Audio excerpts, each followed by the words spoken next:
Often, when a student ages out of Kansas's special ed programs, they're left with few options on what to do next. Good evening, I'm Pilar Pedraza. And I'm Katie Talby. The Wichita man is trying to change that by opening a nonprofit cafe that will help teach those with disabilities life skills.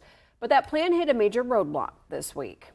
KAKE's Jackson Overstreet is live for us in West Wichita. And Jackson, the owner had some pretty important equipment stolen from him.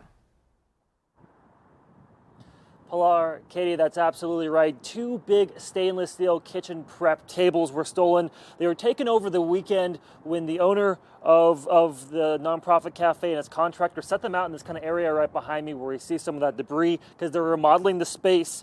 And now the owner says that they're going to try to overcome this massive loss.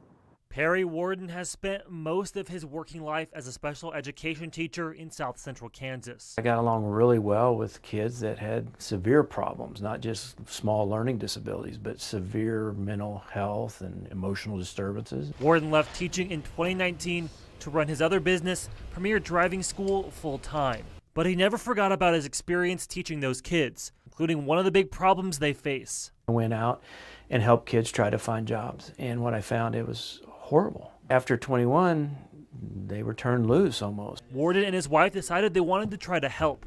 Earlier this year, they started a nonprofit called the Carpe Diem Cafe, which will hire people with disabilities to run the shop and gain valuable job experience. It's not just people with special needs, it's people who've just had horrible situations and that need a job. Warden says it was tough getting the nonprofit off the ground at first, especially with fundraising.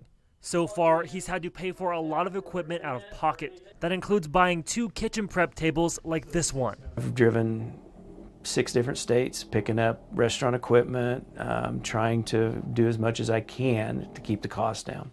Warden had been storing the tables inside the building, but with his contractor starting remodeling last week, they temporarily placed them outside.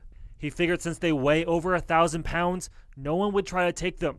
But when he got back to the shop after the holiday weekend, the equipment was gone. I won't lie. Like I said, it challenged my faith for a few hours, you know. The 2 tables cost Warden around $13,000.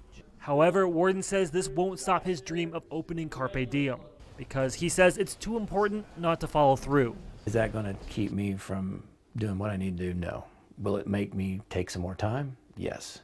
We're just hoping that people will, see what we're trying to do and be willing to help.